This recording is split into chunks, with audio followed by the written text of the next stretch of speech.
Hello, my name is Malika. I'm a member of Noah's Ark Ipoh. I'm here with Dr. Ranjit, who is our Noah's Ark founder and a very well known vet and advisor. I'm just going to ask her a couple of questions about how the MCO has affected us and the animals. Dr. Ranjit, good afternoon. Hi, good afternoon, Malika. Okay, Dr. Ranjit, I just want to ask you, in your view, how has the MCO affected the strays on the streets and the eateries and the resorts? Okay, MCO actually not only affected strays, the humans as well. It has affected the strays much more.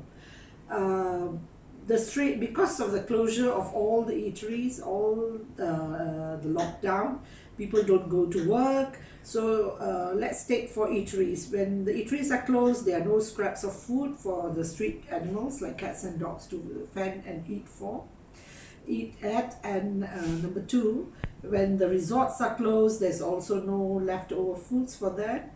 When factories are closed, the workers that work there, whenever they eat, their leftover food is left for the street dogs around the factory area.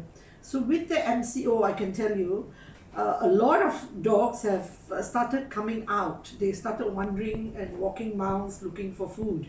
But because of this closure, I have seen hungry dogs, especially Simpang Pulai, because I travel every week to Camerons to work. I've seen dogs walking miles looking for food, and they are like so weak and can't even walk steadily. So it's sad because I feel when there was a lockdown, why this was not addressed, and you said resorts, and what was your third thing, Malika? Restaurants and the streets, mainly. And the streets, yeah. And I also feel it not only affected, it will affect shelters as well. Of course, shelters have their food stocked up, but then because of the lockdown, funds are not going to come in, people are not working, the feeders don't have money again. So even though when feeders are feeding them, there will be scarcity of food. That will also indirectly affect the street animals. And these street animals does not only include dogs and cats, they also include our monkeys. The monkeys that depend on leftover foods at temples around, and joggers that go up Kledang Hill. And you look at the beach areas near Lumut, where people go picnicking, their leftover food. The monkeys tend to live on that. Now, when our members and rescuers visited these areas, they found monkeys scrambling for cat food, scrambling for every little bit of food that they can see. So I have people here who tell me that we should not be feeding the macaques and the monkeys because they strive on leaves and forest food. But what these people do not understand is there's hardly much forest left for them. There's so much of development around, and trees have been cut off, and people have encroached into their surroundings. So I feel that they need to come out, and then residents complaining against them. I think that's really sad. What do you feel that, in your opinion, what do you think that the public and maybe the council, even the government, can do to elevate this? Yeah. First, I Okay, should talk start about- with what the government should have done actually.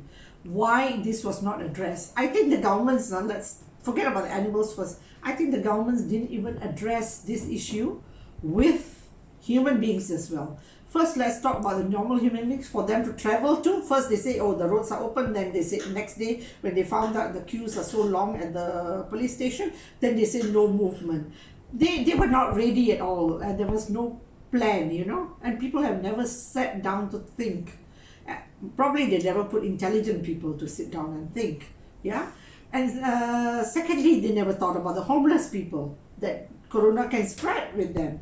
Then when suddenly they thought, oh, these people also have to be protected because the other NGOs are doing it, looks shameful on them.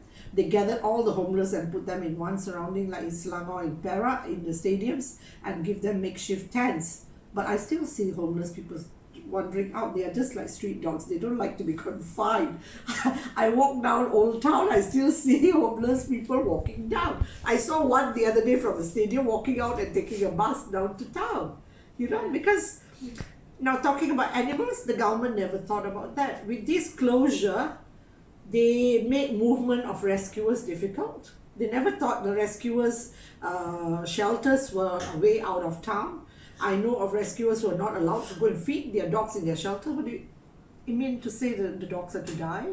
Or the cats are to die? We don't get food for the street animals. So all this should have been addressed with the DVS, with the NGOs, all should have worked together. And I think basically DVS should have worked it out very well. I know council had a lot of work as well, but council should have also been roped in with the NGOs to say, okay, we put some feeding stations here. Let's see, there are many dogs in the factory areas. You know, this could have been done by the councils and the DVS working together, and they should have called all the NGOs for one night meeting and say, okay, there are 10 NGOs in, let's take Ipoh for example. You cover this area, you cover this area. It would have been perfectly well. But what are they doing? They're not helping us. They go around catching, because they find more dogs have come out to market areas looking for food because of the closure. They started catching these dogs. And the most intelligent reason they gave is that they don't want the dogs to have corona. Do you really believe this? Yeah. It's proven that the animals do not transmit it to humans. So, but here they say they want to protect the dogs. But do you really believe they want to protect the dogs? Because they're catching them and dumping, and they're catching even the neutered ones, where funds are being wasted, public funds, you know, funds so hardly raised. They're dumped in Papan in this raining season, wet, drenched, looking so a blur at highway, at junctions, trying to cross. Me and Fazila saw that on Sunday when we were driving. A dog trying to cross, he didn't know whether to go left, right, there were cars on both sides. It's really sad.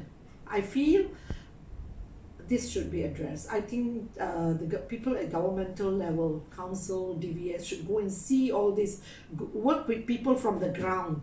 Go to Papan, see the problems that are being faced. Don't just keep catching and dumping. And I recently heard that a letter has been sent by a member of state to the council. To address this to the state to pass a neutering program all over Perak. But this is a good idea, but then before they start this, I think they should go and seek a place where these strays can be put. There's no point neutering because this I stop here because I'm sure this project is not being funded by them. If it's funded by them, well, it's still public funds. After neutering, if they're still going to be caught and dumped in Papan, it's no use. Either they give us some piece of land in Papan, which could be fenced up by them, spend the money there, then you allow the rescuers or the NGOs to spend their money on neutering. That would be a better idea. I suppose this program should be put at a halt immediately. Before that, I think the council should or rather the state Adun